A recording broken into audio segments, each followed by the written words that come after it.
Anyway, right. So good afternoon again. Just some minutes on one. Welcome to the session. So we were saying the first 10 minutes is sort of meant for getting in and kind of getting those things out of the way, some administrative details, right?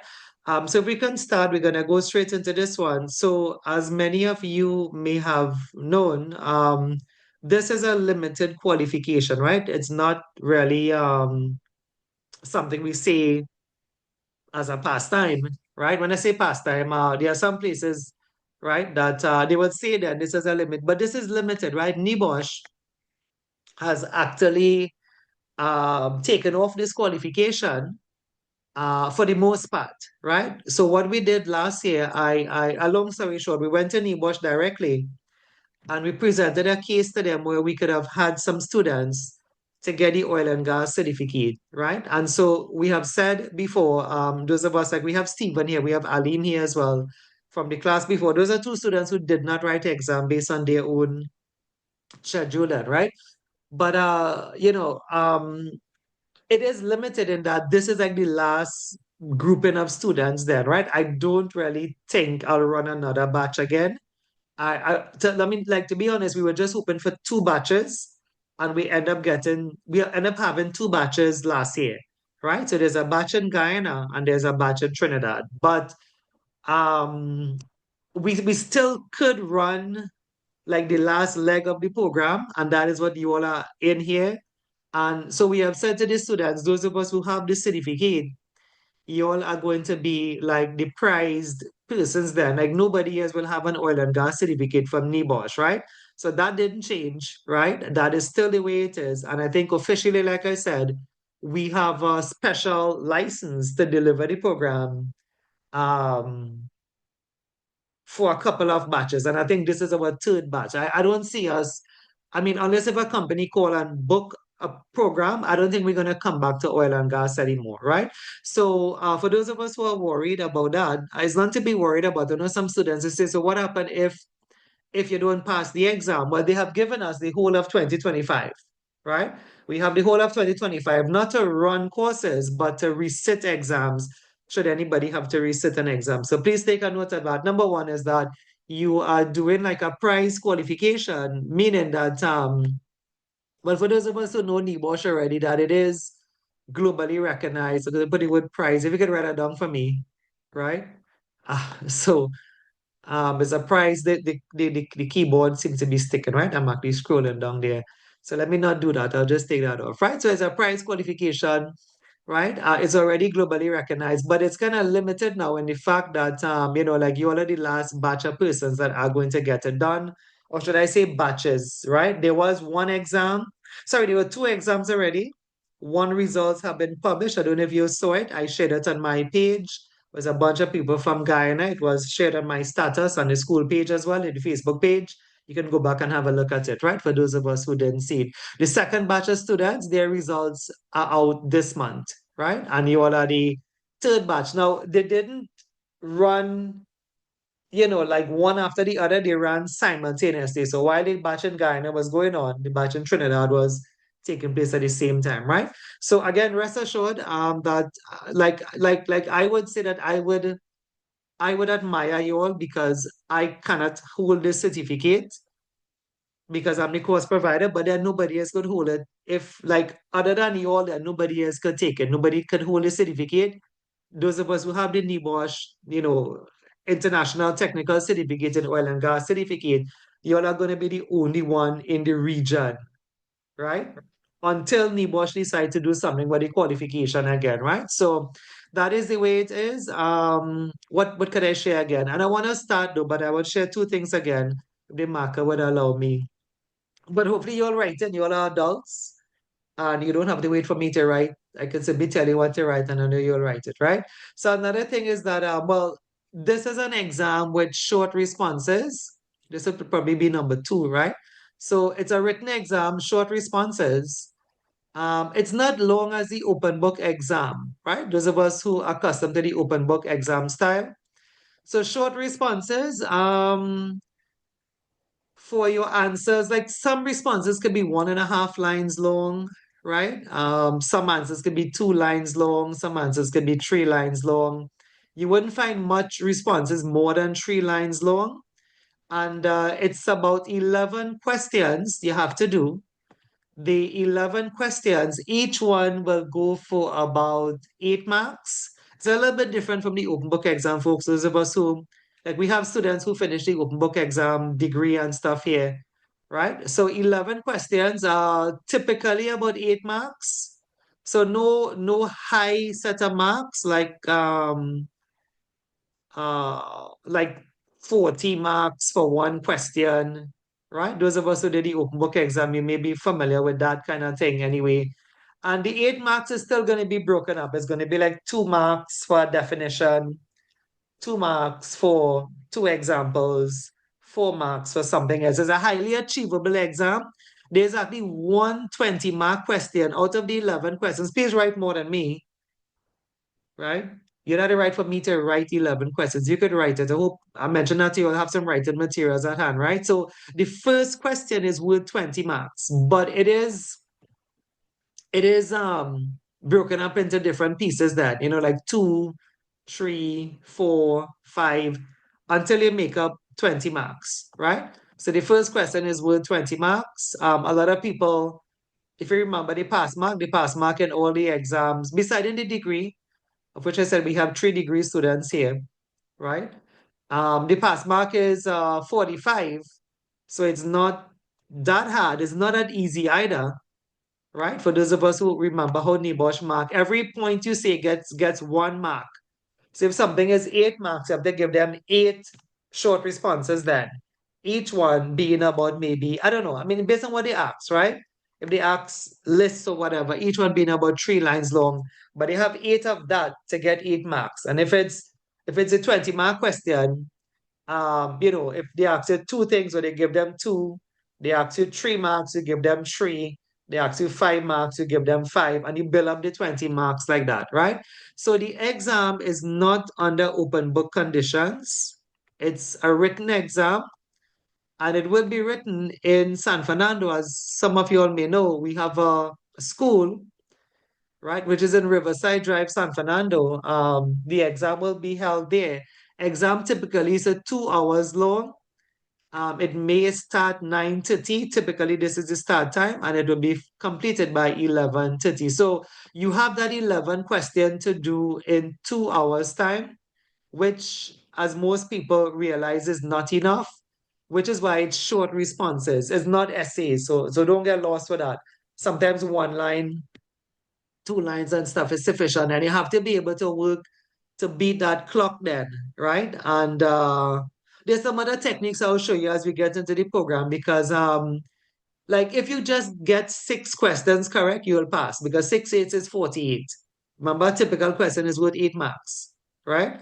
So if you get 6 questions correct, you pass. If you get, 7 questions correct, you more than pass. 8 8 is 64. If you tackle 8 good questions, you pass, right? So I did send you a past paper.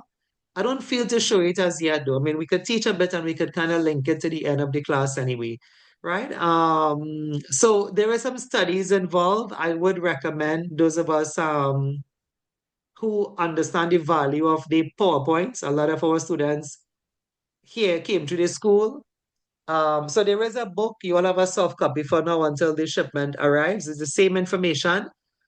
But a lot of people, when you understand the value of the PowerPoint, and the PowerPoint is written to the syllabus. So what we tell all of our students to do, we don't know if you all do it because of the pandemic and people are at home and stuff. But a good thing to do is to print the PowerPoint. If you print this, there's a way you can do it. You can print like 6 slides on one page, spend the money, right? And get it printed. And those who know me, I did that as well. And you'll have it with you then, right? And wherever you go on your lunchtime, you could read it up, right? You could read it up because this, this is the first lesson, right? But the last exam, this is what came for number one, like accident investigation, right? So as much as people may have learned something like Flashpoint or vapor density, the first question was just an accident investigation, a clear-cut question, right? So if you think, of another way, you could let me know. But I think a good way from having seen students do study-based exam, print your PowerPoint, have it with you in your car, have it with you in your office, have it with you wherever you are at home. It's portable. When you print that 6 slides on a page, you probably may get about 30. How much size is 150 something, maybe about 10 pages. 6 tens is 60. So you may end up with more than 10 pages on this one, right? Probably about 20 pages on this handout, right? But at least you have it on the go then, right? This is an exam you have to study for. It's not an open book exam, right? It's under exam condition at the venue in San Fernando. Some of you all know it.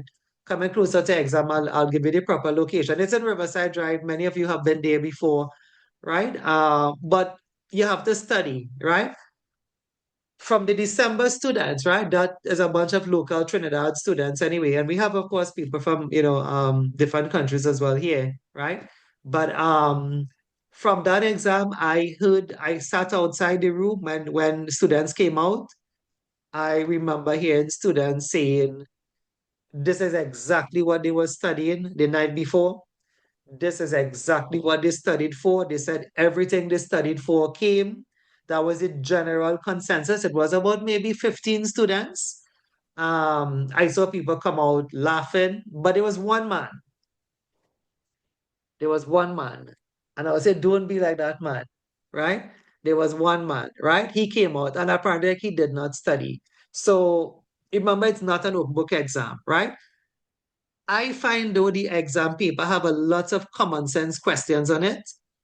But who knows what results would bring? Because that guy is an educated guy, right? He seemed as if he didn't study because everybody was they were asking him, so what happened, right? And he seemed as if like he didn't study, but everybody else, they came out, they were sort of laughing. One guy shook my hand, right? But the thing is that wouldn't happen if you don't study, right? So you have to study. Please know that from now. And one way I'm suggesting is to print your handout. In today's day of social media, it's difficult for something to get your attention. It's difficult not to go on TikTok, right? Or whatever have you. But if you have your handout, everybody relies on the video. But when you listen to video, not everything sticks into your memory then, right? You will have to study.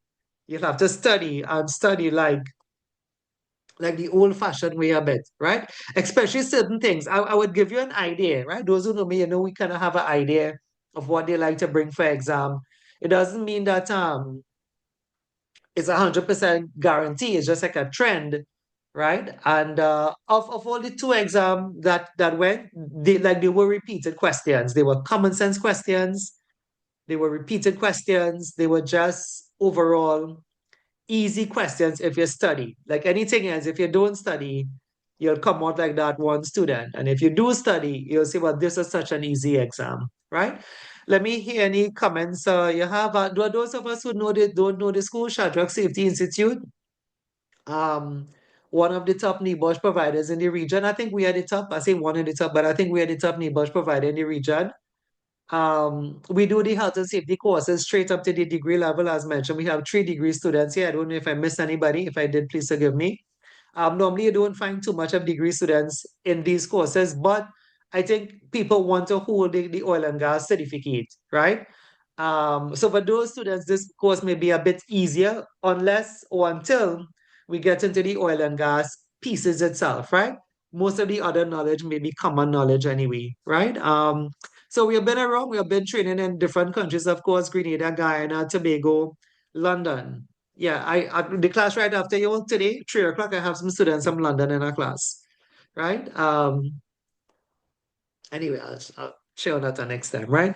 All right, any questions you all have? Any questions before we start here? Feel free to take part in the discussion. I don't really want it to be all lecturing all the time. Especially with some of the easier topics. Like today isn't that tough, right? But look at that. I mean, the first question came on element one for the December students anyway, right? We try to incorporate some passive percentage, try to take some part when you hear, if I ask something, try to take part in it as well. Um, I don't know if you all want to do a face-to-face. I know Sunday, everybody's accustomed at home now. It would be nice. I'm just suggesting it may be nice. Perhaps a revision, probably the Sunday before your exam, to come out to the center in San Fernando to see where it is even and have a half day. That's not a bad idea. Let's come out and have a half day and do some past papers or something, right? I'd mentioned it to the last class. They did not do it, but that's probably because of my schedule too, right?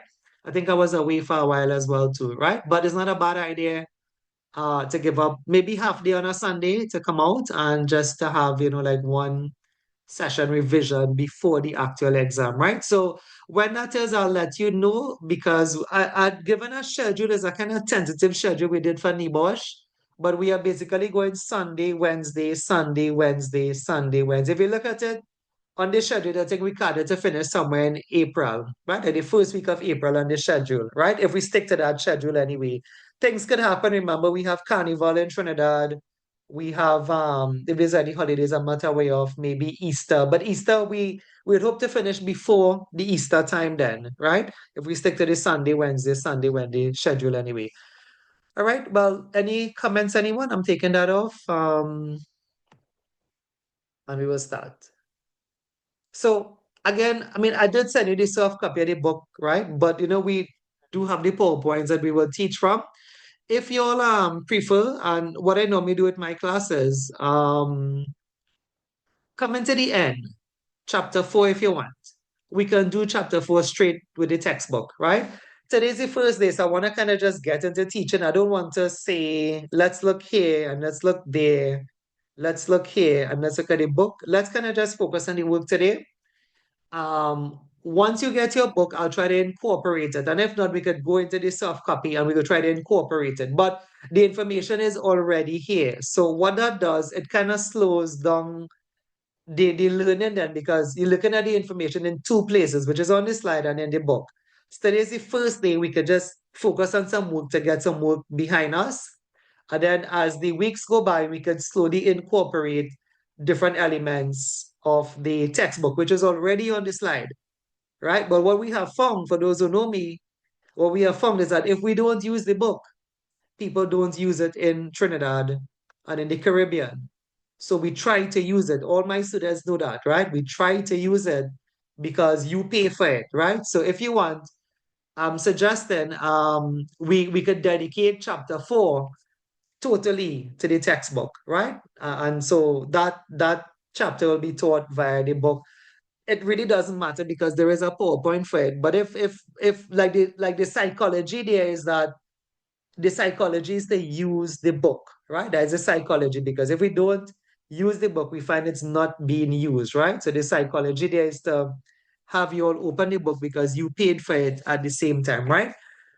For today though, we can start off and like I said, get some work behind us, right? So we have today 1.1, explain the purpose of and procedure for investigating incidents and how the lessons learned can be used to improve health and safety in the oil and gas industry. Just have two people joining in. Oh, I think it's the same person joining in on multiple devices, right?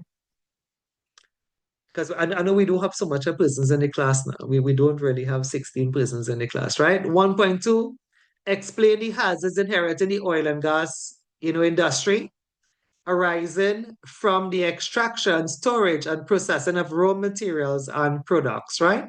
So let's get to the first one. So learning from incidents, right? So the oil and gas industry.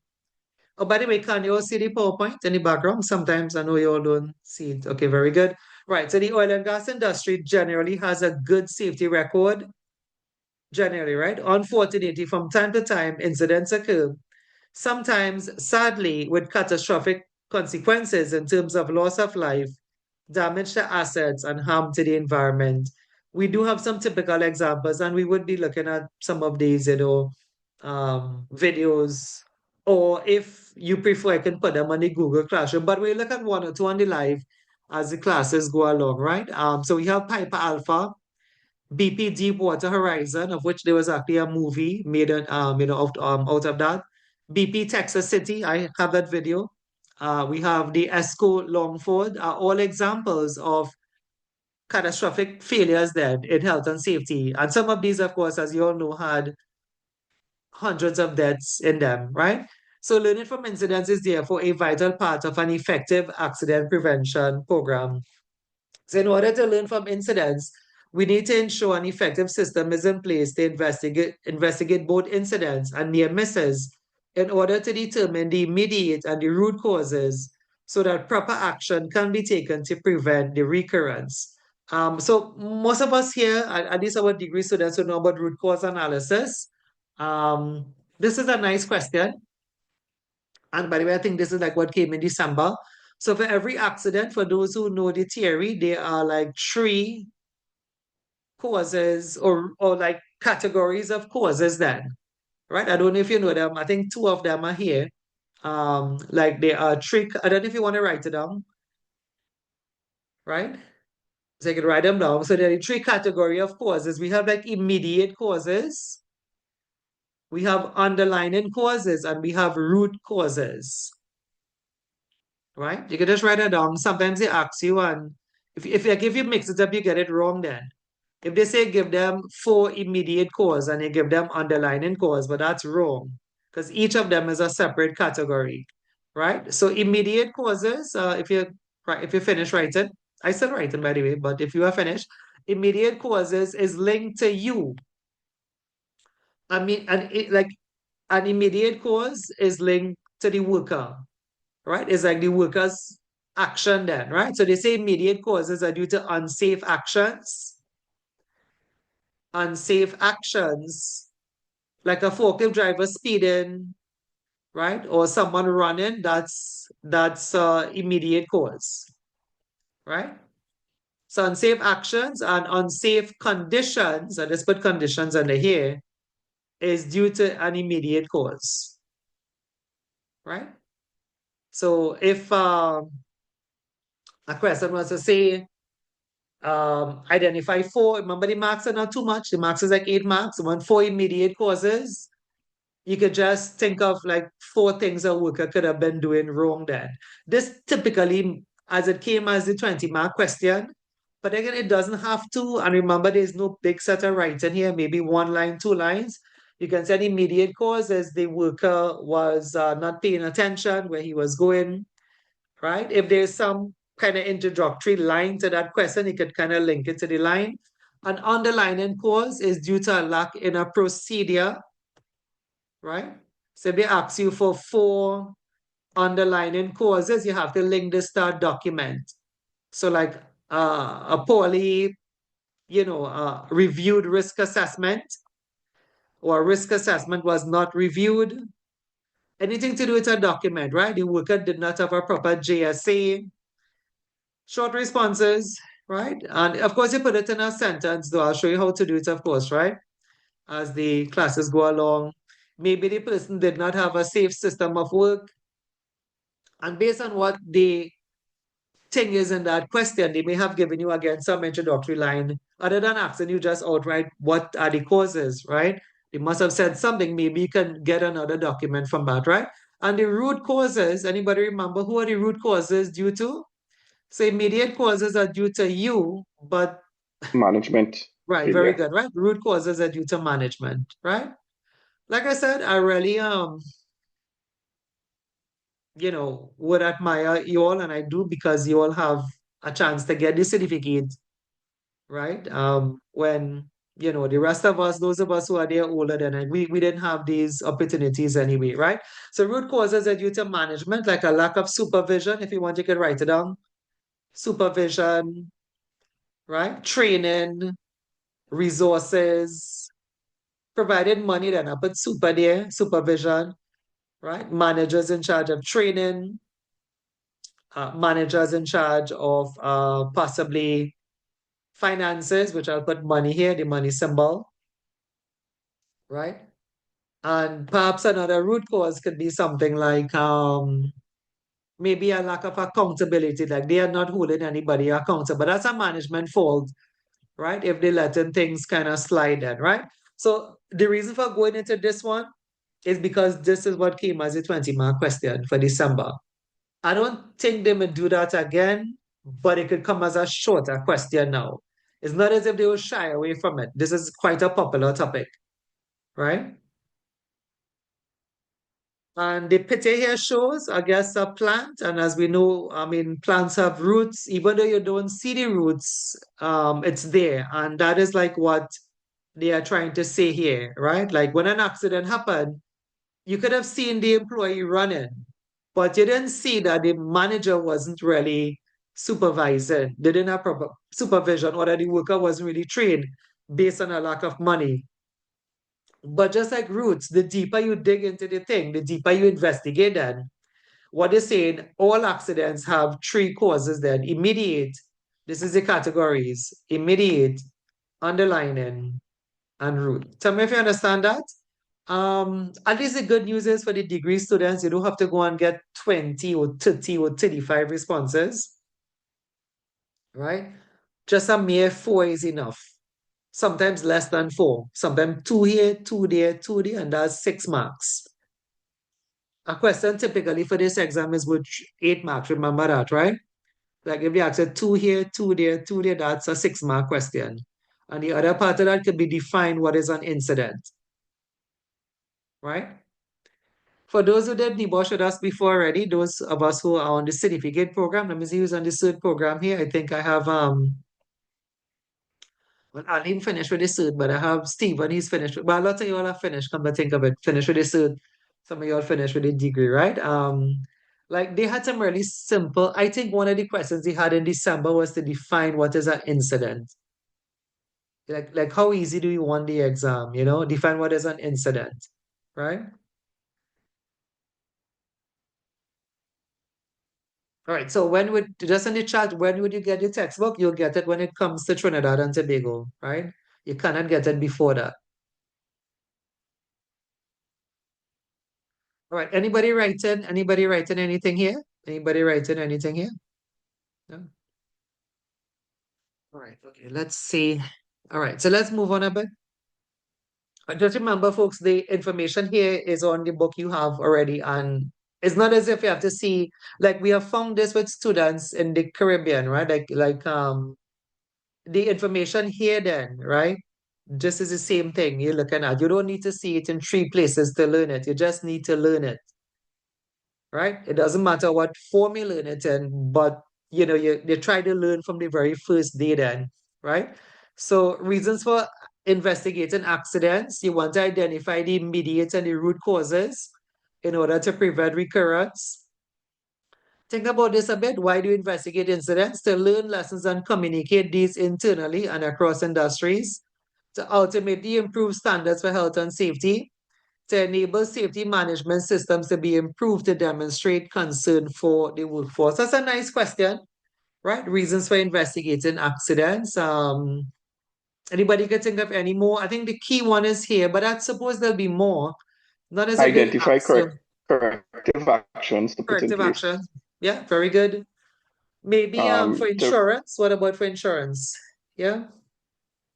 to record facts of the incident. Okay, to get the facts of the incident, maybe for the HR department. You could take a couple For more down, but mhm. for Go legal ahead. reasons, like For legal reasons, legal yeah. reasons, you have our legal duties. Yeah. For claims, For insurance, insurance claims, yeah. The one that's quite enough. staff That's good. morals. Yeah, right, to improve staff morals, right? So, like you see, the degree students are trained to give more answers, but please remember, folks, it's not so much of answers. Like just four is enough now, right? So, the one I'm just gonna shout that somebody mentioned there. For legal reasons, like to satisfy the law, right? Um, I think I mentioned he spoke about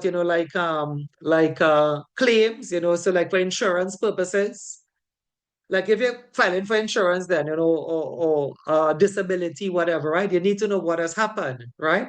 So there's a reason to investigate because you want to know the facts, right? One of the answers he mentioned again was to improve the moral of the workers. You wouldn't want an accident to happen and then nobody investigated it, right? Like, I mean, like somebody was injured 2 weeks out, and then when they returned to work, the manager asks, "Well, where were you?" I mean, that's kind of insensitive, right? So if somebody did have an accident, it's good then for the manager even to come out, visit the person if the person was in the hospital, visit them if they were at home, right? And sort of show some kind of care and concern. At the same time, I don't believe it's all of these answers, but it's good that some of us could think like that. Because as I said, it's less answers now. It's about four answers for these kind of topics anyway. And if you can do it from your head, as I was telling you, like you have what you have in front of you here, and you also have your own intuition to kind of reason out some of these questions anyway. Right? Foster positive safety culture, very good, Alicia. And for auditing purposes, very good, right? And so, yeah, I think those are good. And once you have your head on, I know you all will be safe for the exam anyway, right? Why do we want to prevent accident? So we want to prevent incidents for the following reasons: to prevent unwanted and unintended impact on the safety or health of people, to prevent asset damage, loss for stakeholders, to prevent negative impacts on the environment. And this could probably be the actual environment if it is an environmental spill, for legal and regulatory compliance, to maintain the license to operate granted by any regulator, to improve safety, reliability, and effectiveness of operations, to maintain a good public reputation and relations. So other stakeholders, the regulator, enforcing agency, HSE, OSHA, or the enforcing agency, etc. I'll explain this at in the end, right? Insurance companies, stakeholders who would be interested in what is happening in your company, the coroner in the event of a death, trade unions in the event of a serious injury or death, the press or investigative journalists, although they will not necessarily be allowed to complete access in your company unless they get complete access. Most companies will stop the journalists at the gate, right? So for the new students here, just for our new students, right?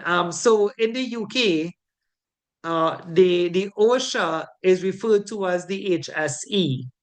And if you're new, what you want to do, you want to kind of take it on what it stands for, right? In the UK, they don't say OSHA. So when you're writing up this exam paper, if you have to say OSHA anyway, you have to say HSE, right? And it does not stand for health and safety and environment. It actually stands for the health and safety executive. So the E is executive, right? EXE, EXECUTIVE. So if you're writing any question, I'm just saying if something in your response, there really no OSHA questions here then. I'm just saying if by some way one of your answers is like, why investigate an accident? And you say, okay, to satisfy OSHA, don't say OSHA, you have to say the HSE, right? So in the UK, just take a note of it. In the UK, um, the OSHA is referred to as the Health and Safety Executive, right? And that's actually a trademark logo, right? If you check it up a bit, I think I had it somewhere, right? If not, you could just download, like check and see there's a like you're not supposed to use those letters then, HSE, like how we use it in Trinidad and in the Caribbean. Really, that's a trademark set of letters, right? So it's meant for the health and safety executive, right? All right, take a note of that. That's for your interest. If you put OSHA, you'll get it wrong. So make sure and say HSE, right? I'll leave it there a bit, right? I'll leave it on the screen a bit for you. All right, so past papers. So as I tell you, like we didn't have to go far, right? Like you don't have to wait for chapter 4 to do a past paper. Um, I can't remember something in actually chapter 4 actually coming for December. But all chapters are tested, so there must have been something, right? I just can't remember. I think I remember it now, right? They had a definition. What is a FPSO? Some of you will know that off the top of your head anyway, right? To define the term, FPSOs and whatever have you, right? But as simple as that. So as I tell you, once you study, the exam becomes easy, right? So take a look at this one. So what you can do for me, you can write this one up. I'm just going to read it through, but you could do this one for class assignment. You can write it up as a Word document. One of the reasons for asking you to write it up is because we want to see your writing style, especially the new students and even the sort of open book students as well. A question like this, 6 marks, you want to give them 6 answers for part A. You can choose to put 1, 2, 3, 4, 5, 6, or A, B, C, D, whatever have you, right? But each one of these lines now must be about like 2 to 3 lines long. So number one, that'll be about 3 lines. 3 lines is a good depth. 3 lines, 3.5. Don't overdo it. And remember why not to overdo it. If you overdo it, remember the day of the exam. The exam is a timed exam, right? I just jotted out to number 6 here, right? So you don't have time to write a whole page then. You don't have time to write a whole passage. 3 lines, 4 lines is sufficient because what they say, right? What they say, you see the mark here? The mark here tells you how much to write. So 6 requires 6 points, 2 require 2 points, but the mark also tells you the time, right? The mark also tells you the time. So like how that is like an 8-mark question, you have like about 8 to 10 minutes to finish that question, right? So the mark is an indication of the time. There will be a clock in the room on the day of the exam. So, but don't get caught up too much in the clock now. Some people just keep watching the clock, right? Like do your do your work, right? Do your work, and if you do it the way we tell you to do it, you'll get through. So that's why I want you to I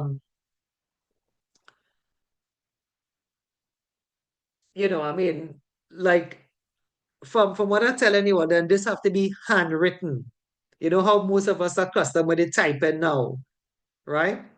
Most of us are accustomed to the typing, but this is a handwritten exam, right?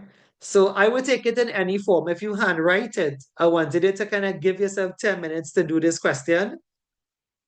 When I did it in Guyana,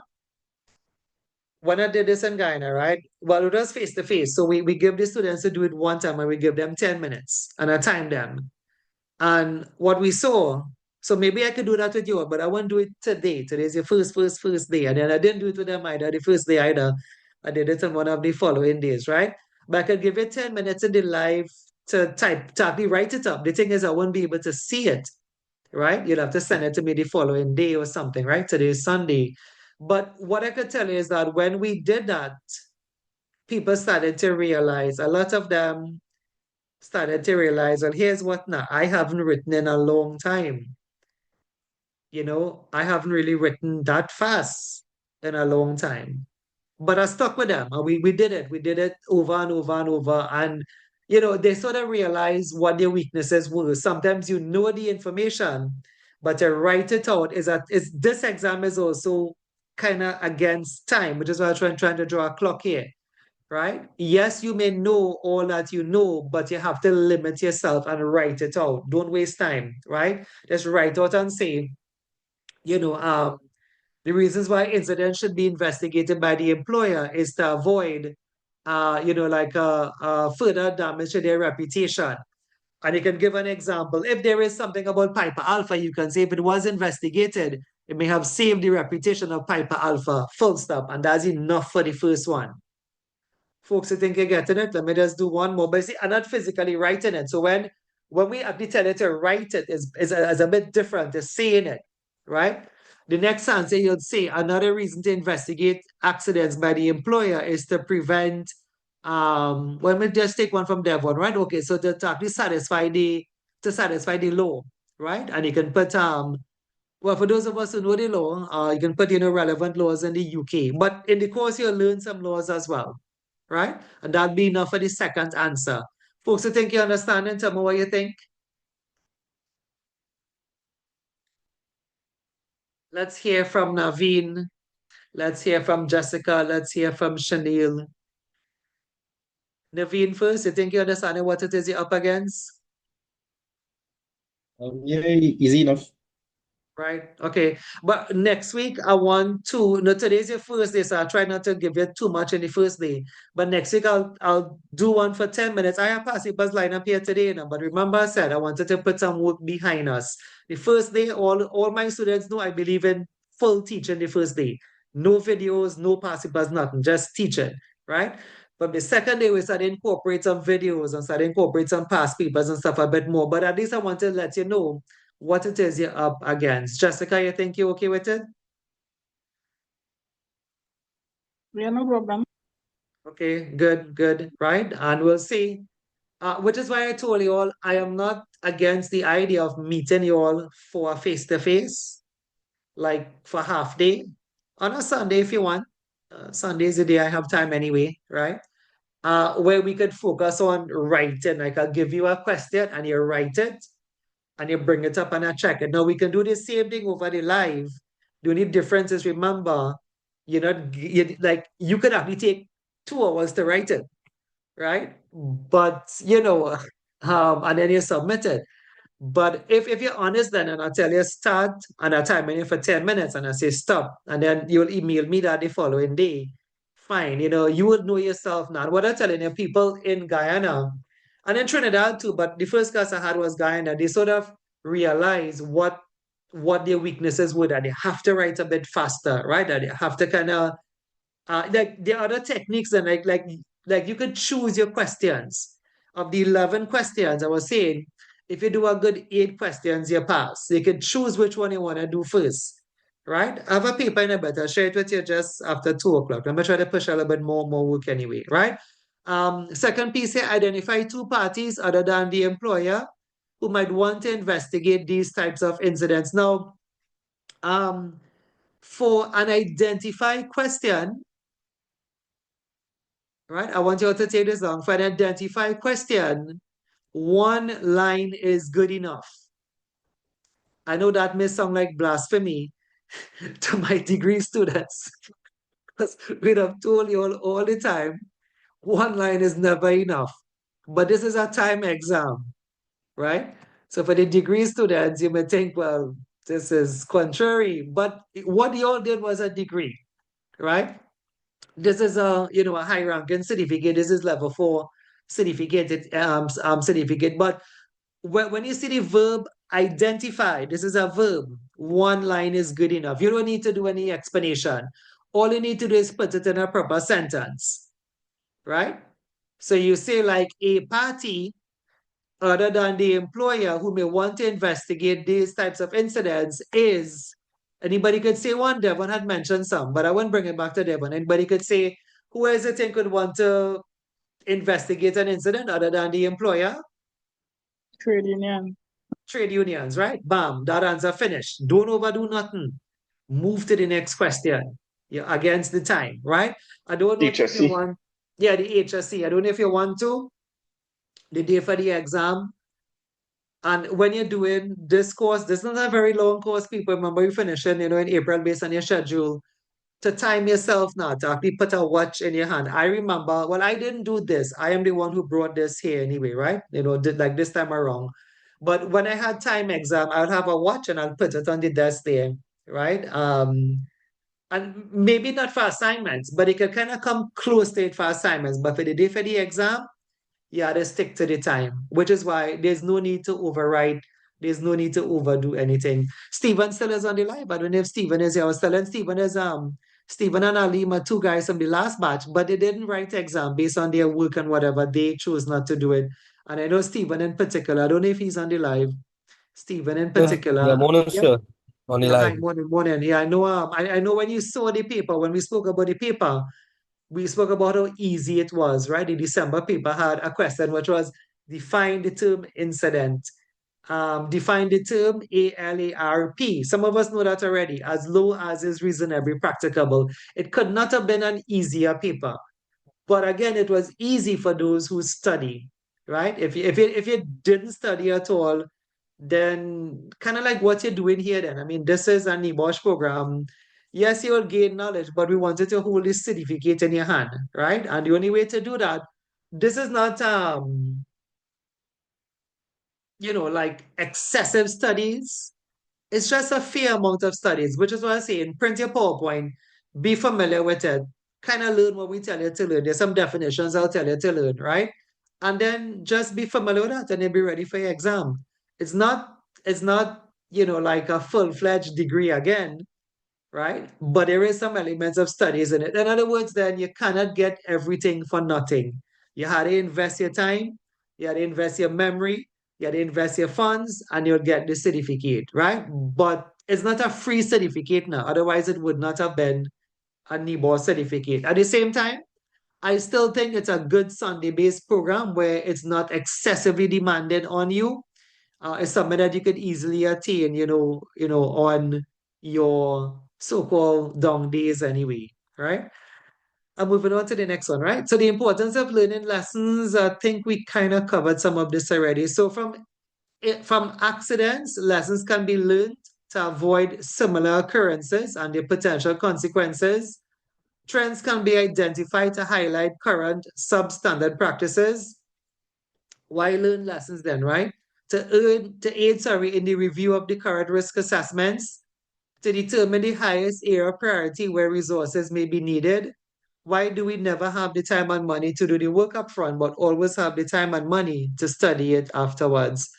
Um, Types of causes of failure. We can categorize most causes of incidents as the following types of causes. We did this already. Management or system failures. Cultural failures could be the employee and the employer. Technical or process failures. Management or system failures, these can include a lack of commitment by management, lack of supervision, inadequate resources. You just need to learn about four, right? Or just reason it out. Failure to assess risk, mixed messages being sent regarding actions or behavior. It contradicts verbal commitment to safety. So you say safety is my first priority, but then you come out and you tell the workers, hustle up and get the job done. The client is waiting. We are losing money, right? So lack of procedure, or remember this one is lack of procedures fall under what type of category? I'll give you the answers. Is it immediate? Is it underlining or is it root? Lack of procedures fall where? Immediate, Underlining. underlining. Okay, good, right? Just commit those little things to your head, right? You wouldn't remember all of this. You don't have to remember all of that anyway, right? Equipment not maintained or adequately or maintained adequately due to lack of time. But if it's lack of time, it's a management failure. It's a root cause then. Resources or management oversight will put it into a root cause anyway. Right. Next week I will show you one of these videos. Common examples include Piper Alpha on the 6th of July, 1988, in which a series of explosions ripped through a platform, killing 167 persons. Not one. I taught another class yesterday and I was telling them this, right? It's not one. It's not even six. Think about six people dying, like we had Paria with four, right? It's not And seven. right now, they're looking for the next one. Yes, correct. Yeah. It's not six people. Six people is plenty people. So sometimes if we stop and think about this figure, it's not even seven. If you seven people die, well, that's like the airplane accident, right? In Washington, right? 60 something people, I think, right? But this is not that. This is 167 people. This is a lot of people died, right? And again, we have all of these videos in Nipro, UK chemical plant, explosion at Flixborough. I have the actual video for that, not a reenactment, right? Left 28 dead, 36 injured, and damages up to 2 miles away. The explosion was equivalent to 45 tons of TNT. Out of the two of them, Pipe Alpha, more famous. I'll show you one video next week. The video supplement the class, right? But it's not as if you'll get a Piper Alpha question then, right?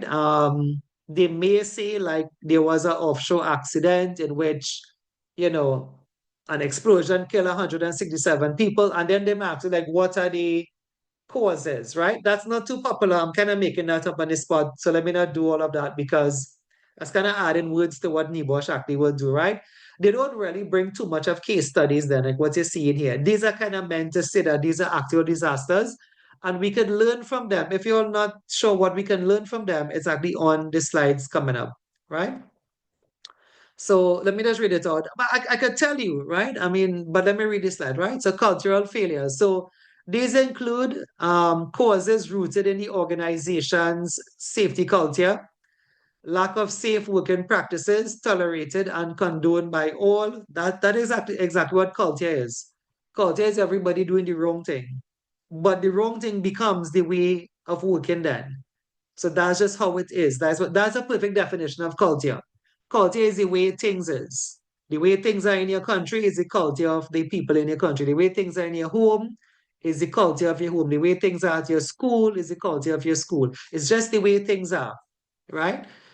Cultural failures, previous near misses not reported, as not seen as important, right? Blame culture. The company blaming the worker blaming the manager blaming the manufacturer, right? Poor communication or working relationship between departments or between clients and contractors, complacency amongst workers or the workforce. Another disaster here was Bhopal, India, 1984, Union Carbide, an American company. Bhopal, India disaster, they leaked, some gases there, metal isonate, right, resulted in more than 4,000 deaths and countless injuries and diseases amongst the community residents. Well, the actual figure on this is not 4,000. The actual figure on this is actually 30,000. It's not my place to say why there's such a big difference in the figures being reported. All I could say it was an American company, right? The actual deaths in India to what was reported on the papers was different. And I'll say to that, it is an American company. If you look it up a bit, you'll understand the whole situation behind it. Also, this is 1984, and this is actually in the slums of India, right? And in the slums of India, they have a caste system. They don't count women and children in that figure that you saw there. The actual count is more than 30,000, right? Anyway, technical or process failures. So these include any equipment malfunction, for example, emergency shutdown devices not activated. Something had to be wrong with them, right? If they were not activated, unless if they were manual, right? Gas detectors fail to detect the gas. Blowout preventer buckles under pressure. And again, that shouldn't happen. It's meant to blow out. You have like a blowout valve, and it's meant to blow out to let stuff vent, right? Automatic fire doors fail to close. Again, all of these things mean something is happening here, probably due to maintenance or corrosion or rust, right? Pressure relief valve fail. Again, that should not happen. That's the same as the one on top. A pressure relief valve is meant to blow out, is meant to give way so the pressure can be vented, right? Overfill alarm, do not send the signal to the control room. Therefore, whatever you had there did overflow. Again, these things signify some sort of technical failure or maybe um, some sort of manufacturer's defect, or maybe you have had it there for the longest time and the life of that thing has gone. The manufacturer may have said the alarm is good for 10 years and you have been there for 20 years. That is actually one of the situations with Bhopal. A lot of the things were old and outdated. And it was well known. The company had many, if you look at the picture down here, many smaller accidents than before they had that big one anyway, right? We also have Chernobyl, which is of course in Ukraine. Millions relocated, 125,000 people died. Again, stop and think about the figure. That's probably more than the war, right? Estimated USD 200 billion in losses, right? It happened because of a bypass at 0100 hours on a holiday weekend. What holiday? Christmas, right? Technical support was absent. The senior persons left to go to, home, Christmas dinner. However, there was a leak, and there was a radiation leak. As you all know, Chernobyl still is active. They just buried it under cement, concrete, but they didn't inform people then. So a learning outcome out of that accident that we should learn is, if something has happened, to inform the residents then, tell the truth. But of course, in Trinidad and maybe the Caribbean here, we still don't tell the truth, right? Paria and some companies still don't tell the truth. But that's a learning outcome. Tell the truth. After the Chernobyl disaster, the authority failed to alert the public to the danger for 3 days, putting thousands of lives at risk. A learning outcome, therefore, is to alert the public as soon as possible. Some companies do it.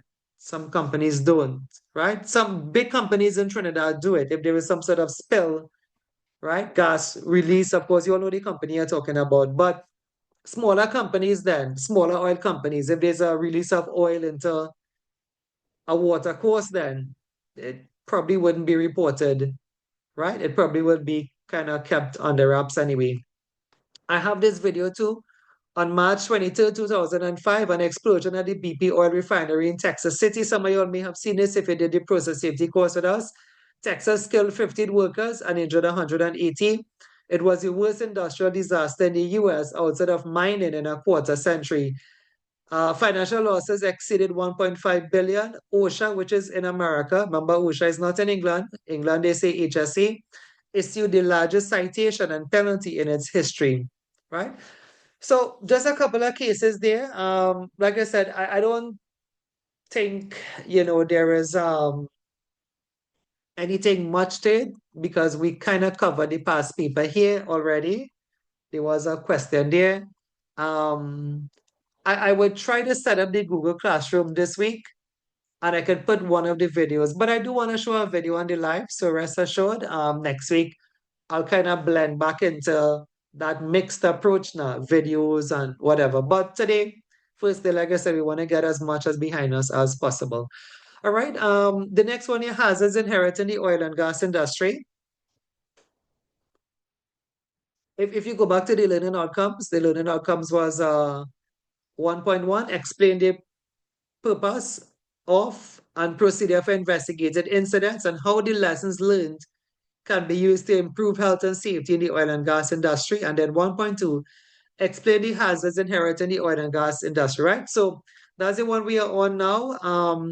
There are lots of past papers on this, but it's kind of hard to predict which one. If you're looking at the slides with me, just look at all of them for me. I'll show you all in one then, and then I'll come back to it, right? So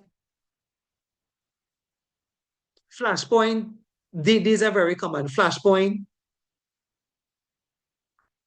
flammability limits, all of these are common. And the thing with these, though, you'll have to learn it. That's what I tell you. Print the PowerPoint and start committing them to memory. I've never seen toxicity. I've not seen skin irritant. I've seen carcinogens, right? Anyway, this is another one. This is types of gases, right? So if you want, we can go back to this one. Very common here is things like flashpoint, vapor density, flammable limits, right? Very common. Again, I've not seen toxicity and I've not seen skin irritant at all. I've seen flammability limits, right? I've seen that one. Again, for the third time, folks, to tell you how important it is. Vapor density, right? Flashpoint, vapor pressure, those things are things you want to commit to your memory, right? Now, if you want, you could reason it out. I could show you how to reason it out. Meaning that with a definition, right, you don't have to get the whole thing by heart, you can just get piece of it, right? So if you want, let me explain first, and then maybe if I explain, you could understand the words to say in the definition, right? So for many of us who did the degree program, you would have probably learned that it's not really the material that burns, right? Like if you're going to light God forbid, right? If you're going to light some sort of trying to put a better word to this, some sort of Gasoline. no, don't light gasoline, no, right? So if you're going to light like a homemade fire then, right? So maybe you're gonna do a barbecue or something, you have homemade coals and whatever have you. Or you bought coals, but you can have if you have the like if you barbecued before then, but then the coals from before or the wood that you used before, the bigger pieces will form coal, right? Um, so if you're gonna light that, what I want to tell you about the difficulty in lighting it. I mean, like many of you who barbecue like that, right? Or you cook on the outside like that, you'd have realized, okay, it's not just putting the flame there, right? And so what you have to do, you sort of have to apply a heat source then. right? Which would be whatever you're doing. If it is, maybe, and I'm thinking about not using any fuel at all. I'm not using kerosene. I'm not using gasoline, right? So what you have to do, you have to heat that coal then, right? Or whatever I try not to say anything around the room then, right? But like if you were going to burn even paper then, right? And you had like a lighter here, like the lighter has to heat this sufficiently to create a vapor, right? So what I'm trying to tell you is not the material itself that lights, but it's the vapor of the material when it mixes with the air and it reaches the right combination, right? So think about it a bit. When you were lighting something, maybe like barbecue, coals, whatever, you had to apply heat. If you didn't apply kerosene and stuff, right? You had to apply the heat. And you would start to see like the smoke then, right? So we'll say the vapor. So what is the flash point? The flash point is the lowest temperature at which the vapor, whatever you are trying to get a light then, right, has to be heated so much to create vapor. So one of the words you want to say in this definition is that you want to say vapor, like you don't want to say the paper burns, you want to say the vapor, right? And the vapor have to be so much because sometimes when you try to light your coals, it doesn't light because it's not enough vapor. The vapor, the smoke then have to be so much. We say smoke, but that's the wrong word to say, right? I just saying vapor, right? We're saying smoke. But it have to be so much where there's sufficient vapor that mixes with the air at the right concentration, that vapor to air ratio then. And if it's at the right concentration, what you will get is a little bit of fire, which is called like a flash, right? And that's the definition of flashpoint. The flashpoint is where you cannot get it to go, but then it doesn't sustain, right? So at the flashpoint, the application of a naked flame, but this is how they test it in a lab. This is when they tested it in a lab, right?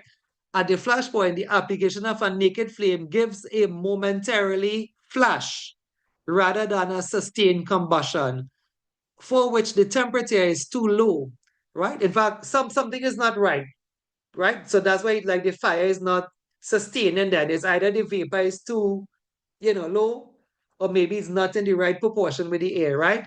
Liquids at lower flash point pose the greatest danger. So what they will ask you to do is define these words, like what is the meaning of the term flash point? So I try to bring out some truths there now, right? Let's go again. Tell me if you learn it, and hopefully those words kind of stick in your memory. Vapor air mixture. Flashpoint is when it's just enough to create a bit of fire, but not to sustain the fire.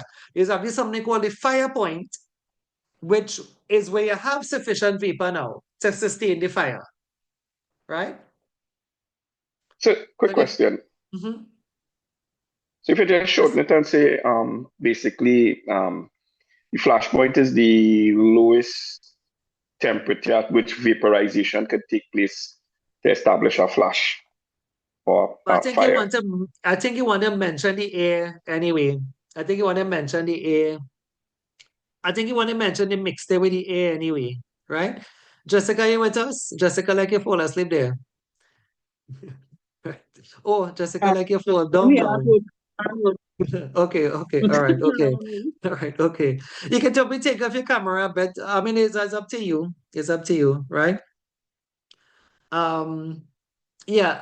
But So, so so, for so Devon, basically, sorry. So basically, you have to use like keywords you mentioned, like vapor and flash and stuff for NEBOSH to accept the answer.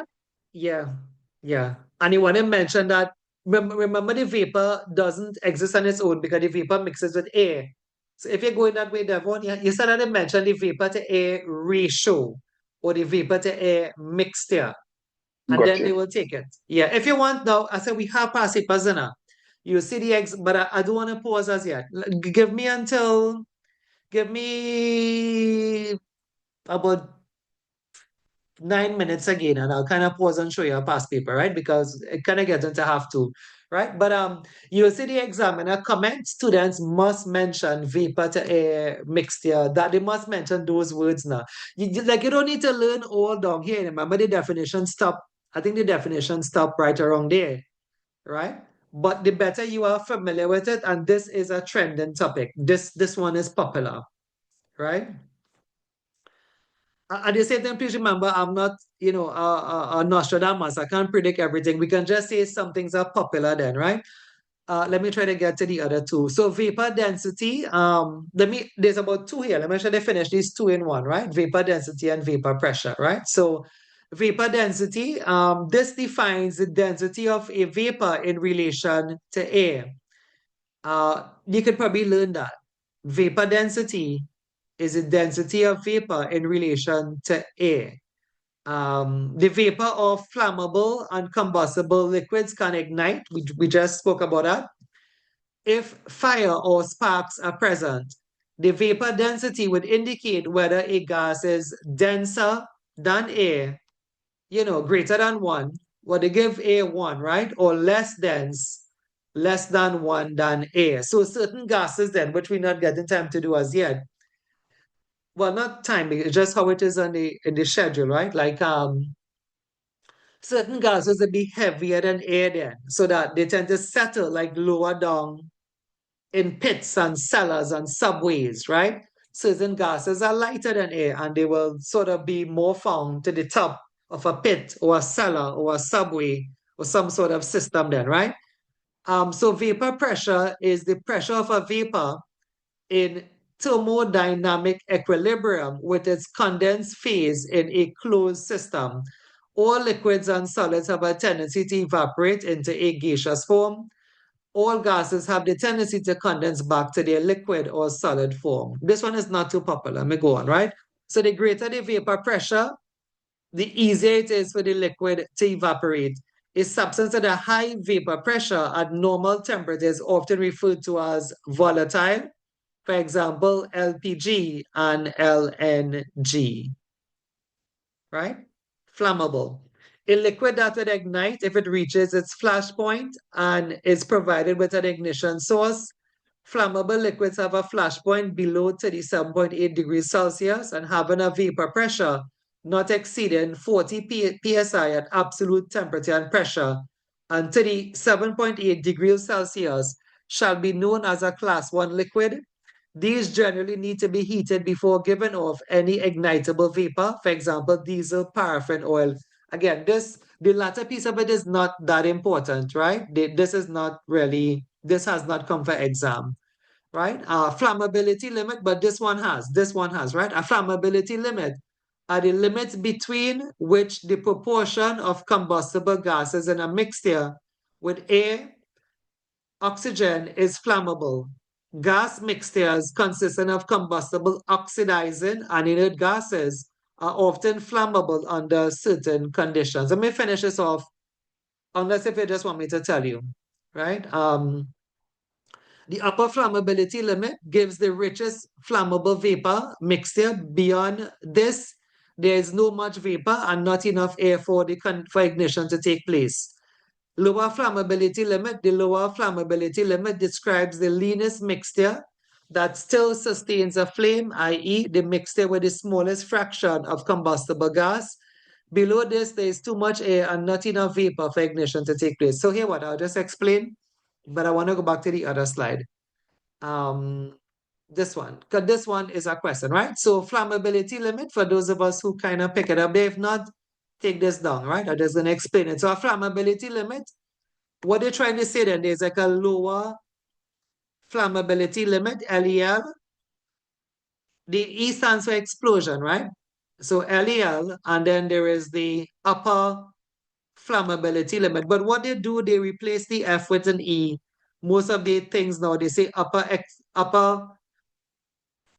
lower explosive limit and upper explosive limit, right? And this is what a flammability limit is, and this is what a flammability range is. Like within this range, then you could have a fire or an explosion, right? If we want to give it some figures, let's call here how they said 38.7, right? And this is, let's say this is 40. In fact, I may be overdoing it here right just now. Remember what they will ask you is what is a flammability range, right? A flammability range is like a range then between a lower limit and an upper limit in which you can have a fire or explosion. I'll say it again. What is a flammability range?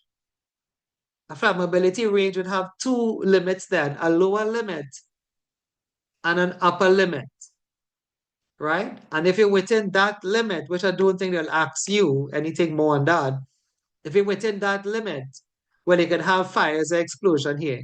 The slide after this said, if you're below this figure here, like if it's 35, you would not have an explosion or a fire. It would not be able to ignite because it's too low. It's not enough vapor. It's not enough air. And if you're up here too, if you're on 60 degrees or whatever this was, right? If you're up there too, it's nothing would happen up here too because the fuel is too rich. The mixer is too rich up here, right? It's too rich up here. It's too rich in terms of it's too much fuel, it's too much air. So it wouldn't ignite. You'll have no fire here or no explosion there, and you'll have no fires here, and you'll have no explosion there. The only way you'll have the fire is if you're within the flammability range, the upper limit and the lower limit. Think you get that one? So for a definition, I'll say it again. What is a flammability range? A flammability range has a lower limit and an upper limit, right? In terms of the vapor to air mixed there. Look at here, vapor and air mixed there with air, right? I think I can read the other slide. There's only 10 past. I think I can read the other slide. May I read the other slide for you all? Which was, and I think I'll stop at that slide, right? Which was control. And then we're on toxicity, right? So I'll pick this up. I'll let you know what's going on Wednesday because Wednesday is also NEBOSH exam, right? Controlling the risk, right? So controlling gas and vapor concentration outside the explosive limit, sometimes referred to as gas freezing, is a major consideration in the oil and gas industry, particularly when introducing hot work or electrics to possible flammable atmospheres. I have to take up the writing because you see it's in the way now. Let me get rid of that. Right, so gas freezing is normally achieved by natural and forced ventilation, supported as appropriate by cleaning techniques, for example, steam cleaning and water washing, right? We can pick some of this up in chapter 3. There's a bit more there in terms of keeping the gas, keeping the concentration at one figure now, which is why they call it gas freezing, right? So if it was 45 parts per million, I'm just making this up, the figures I said was 37.8 and 40. What they're saying is that they could probably kind of dilute it then. That's what they're saying. They could actually ventilate then. You could ventilate by forced ventilation, by pumping air into, the system to bring the vapor concentration down to a figure where it would not be in the flammability range. Think you understand this? Maybe I can read it over. Controlling gas and vapor concentration outside the explosive limits. I mean, I put back the figure for you all. Right? Remember we said 37 point something, 37.8 and 40, right? And what they are saying now is that they can actually control an explosion then if you keep the gases outside of those ranges. How could you do that? By something called gas freezing. Now, gas freezing is normally just, let's say you did measure and you got 38 instead of 37.8. So you got 38 parts per million of that particular gas then, right? So you could ventilate and you could pump air inside here to dilute this now. Remember, vapor to air. Remember, this represents vapor to air ratio, right? Which is why you will have an explosion. That's what we said. You'd only have a fire if you have whatever you're heating in the correct vapor to air ratio. But if you dilute it now by forced ventilation, by pumping air into the thing, you can get this 38 to a figure lower than 37.8. If you get it to like 25 now, when you measure, that looks like a Z, right? So you get it to be 25, parts per million, right? But it's outside, look at here, outside the explosive limit. If it's outside the explosive limit, well, then you'd have controlled the gas you'll have no explosion, and that could be achieved by things like washing and steam. You can pump steam into it, or pump air into it by forced ventilation, right? I don't So think the they'll come into that, but as a nice control, it's a nice cheap control. Those of us who know forced ventilation is just like a compressor, and you dilute the mixture so that you can't have a fire. Yes, go ahead. what about I know we do purging. That would fall under that Very good category answer. too as Yeah, well, yeah. right? You just With yeah, inert gas. better. Yeah, better. Just use an inert gas, dilute it out of the vapor to air ratio now, right? But I think you want to interfere with the vapor to air ratio because that's what is causing the fire. Whatever burns have to be the correct vapor and air ratio, right? So yeah, I think an inert gas, right? I mean, you'll correct me. Inert gases would It will replace. displace Yeah, the it would. Yeah, oxygen. displace the oxygen. Yeah, okay, yeah, right. So that would work as well. All right, let's look at a question, people. Sorry, I think something was in the chat. Let me check that out. Um, in terms of the okay, Raven, right? Does it change from one or always stays at one? I think that was with respect to pressure. I think it stays at one. Atmospheric pressure stays at one, right? Or the vapor density, if it was that we was talking about, but that is atmospheric pressure. I think it stays at one, right? There's a way you could calculate it, and some of our students may have calculated using the formula for density. If you get a figure greater than one, then it means that the gas is denser than air, right? 1 atmosphere is like what we breathe in now. The air around you is 1 atmosphere, right? This doesn't cause any harm to our chest, our breathing, respiratory system. But if you get on a flight, right, remember they have to sort of stabilize the air, right? But normal room temperature and pressure is actually 1 atmosphere that we sort of breathe in anyway. And in terms of here, if you get on like a mountain top, then you'll actually feel like a change in pressure, right? Venezuela, etc., have some very high mountains there, Guyana as well, right? You'll actually feel the pressure difference. But normally in room temperature and pressure, it's 1 atmosphere, right? I think that is what Raven. Did I answer the question? I think that is what we were talking about when we mentioned in number one there. Raven, you with me? While he's taking that time, let me see if we can find the question paper, right? Okay, so what did I do with it? Okay, I got it, right? Okay, so tell me if you can see the paper in the background, March 2018. I will send you a couple. Yeah, tell me when you can see it. March 2018. Shout it out when you can see it. Yes. Yeah. Okay, good. Right. Okay. All right. So, first day, not the best day to look at past papers, right? Because remember, we now start, but you can never tell, right? You can never tell. We now start. Now, the older past papers have more answers in it. If you want, so I will try to get to you. Um, in fact, I have to wait for NEBOSH to kind of okay them. The one from December, if they will send me it. Right? But the older ones have greater detail answer. The papers from this year don't have much answers on them, right? I think you all know that. Up to yesterday, discussing that with our class, NEBOSH have stopped producing detailed answer plans for the examiner's report, right? But the older ones like this have some good answers to them. I think I sent you more than one. You could have a look at them, and we would, of course, pause and do some questions as we go along, right? But for now, it's just to watch them and read because we only have 10 minutes, right? So this one, as I mentioned, your first question is a 20-mark question, right? Broken up over 20 marks, 6 and 8, 4 and 2, right? Let's just look at them for a bit, right?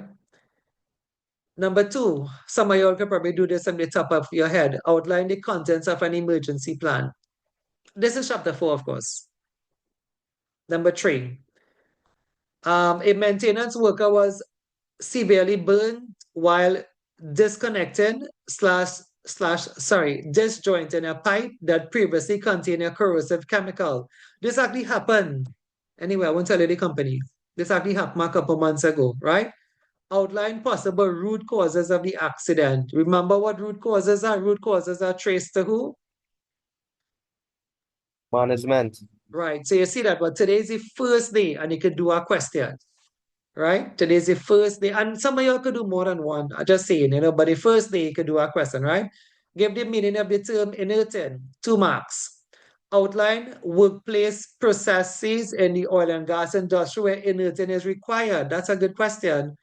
Outline the risk from inerting atmospheres during maintenance. That's a simple question. Watch how much marks now, 2 marks. So the only one, two risk of inerting. Obviously, one is decreased oxygen.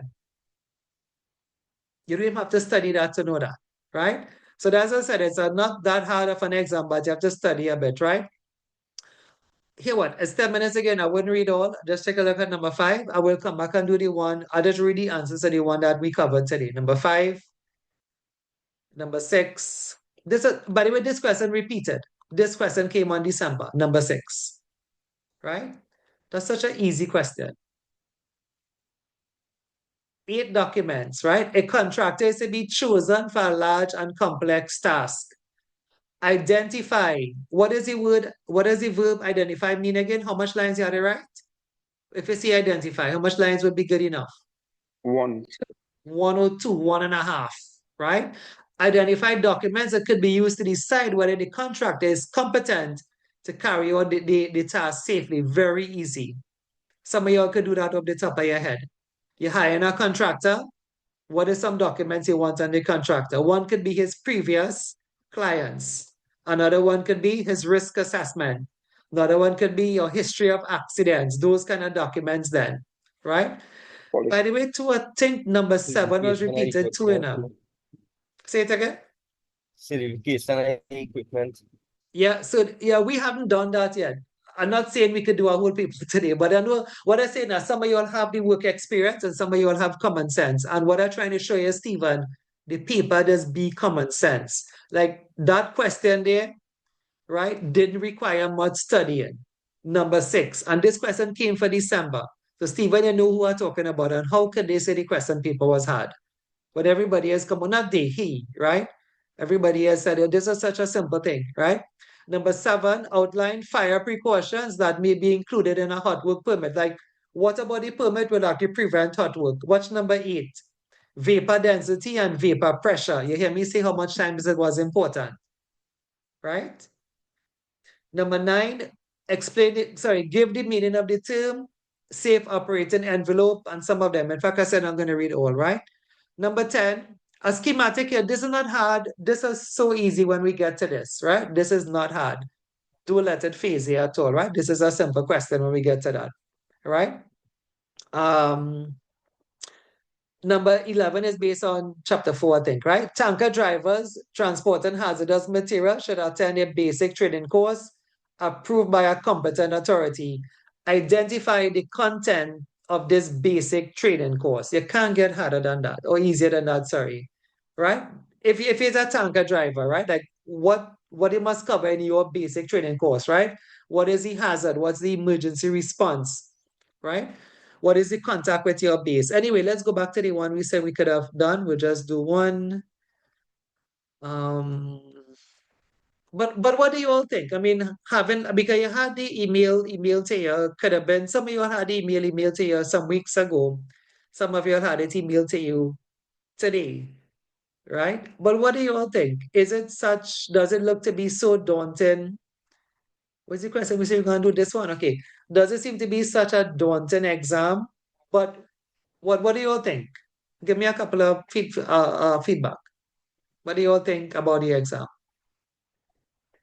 Based on all the courses before, you've seen a lot of well, it coming back, but in short form, not as hard as it was in the Yeah, yeah.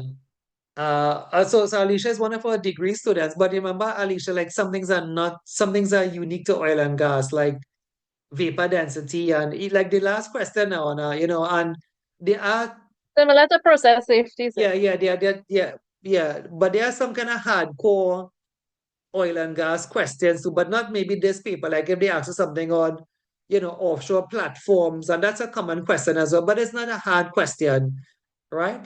Some hazards in working in offshore platform. That's such an easy question, but there would be straight oil and gas questions then, right? But having done the degree, yes, the degree did cover elements of unit ND1, ND2, ND3, and some of that kind of sounds like oil and gas as well.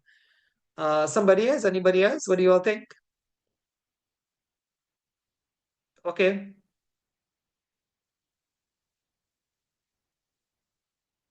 Any comments? Like, what do you all think the overall approach or the overall look of the exam is? The exam looks pretty straightforward. Like you said, once you know the material, it looks like a breeze. Yeah, yeah. All right. Just remember too, we have to practice on the writing. When last did you all write? When last did you all write? How is your writing under stressful conditions? Is it legible? Those are the things that we kind of have to pick up on, especially the males are not, I mean, like most females have excellent handwriting for some strange reason. And like us males, like when they was teaching penmanship in school, like we kind of fell asleep, right? That's a true thing, right? But but ladies generally have very good handwriting, generally speaking. But I don't think it's an issue. But for us now, we have to kind of consider that we had to write legible. So those sentences and you had to write kind of fast. I'm telling you, like when I did it, like the last classes, like people sort of realized like you had to slow down a bit, but still keep up a pace because you have a time to beat in this exam, right? But write in a way that your writing is legible for the UK examiner, right? So this is not computer based, this is not typing, this is a written exam, right? Let's see this one, and we'll close off after this one. Sorry, that was not the one. So Was the remember root your, cause? yeah, the one with root cause. What was that again? Number 6, number. Why did I pass it? I feel I passed it to now. Oh, this one, right? So actually, they didn't give much answer here, which is kind of strange. Normally, the old past papers have more answers. If anybody could get like Devon, I know Devon is a resourceful. We have a very resourceful guy in this class, which is in the person of Devon. If you can get past papers like from the old days meaning I don't even know. I may have had that on an old computer, like 2012, 13, um, 2010. Like those years, they give you detailed answers, right? But as we were coming up to the year 2020, like right now with 2025, we have no examiner's report. Just to let you know, right? You have no examiner report 2024, 2025, but they repeat. So if you can get the old past papers and the older, the better. Not too old though. I mean, not not not in the 80s or the 90s, right? But like 2010, 2011, 2012, 13, 14, around 15, they had stopped. They stopped doing past papers. They stopped producing examiner's report. And 2025, 2024, they stop again, right? So if you're looking for past papers, you wouldn't get any for 2015, 2014, they would have stopped. But 2010, 11, 12, I will see what I have. Some of these computers not even working that I have anymore, right? But some of these, I know some of you are resource, so they can track them down and you can get very detailed answer. This is 2018 anyway. So you're seeing some answers, but not too much of answers, right? So outline, so a maintenance worker was severely burned while disconnecting slash disjointing a pipe that previously contained a corrosive chemical. Outline possible root causes of this accident. So they have here this question, assess candidates' knowledge and understanding of learning outcome 1.1, which is what we did today. Explain the purpose of the procedure for investigating incidents and how the lessons learned can be used to improve the health and safety in the oil and gas industry. Candidates had difficulty. That I mean, hopefully that's not my, I mean, this is 2018. I didn't have, this was not in Trinidad at the time, right? Candidates had difficulty in distinguishing between immediate and root causes, really. Those candidates didn't study, right? Candidates incorrectly outline answers, including load working and no fire extinguisher. Well, that's not linked to management, right? Marks could have been gained for inadequacy of the permit to work or lockout, tagout procedures. Only give you one hint here, but all the answers, the other 7 then had to be linked to management, root causes of the accident, right? So you link it here, right? So maybe you can say like if you want, I could tell you 3. If you want, I could give you 3. This is not what we're doing today, but I have 1 minute again. I could just show 3 for you, right?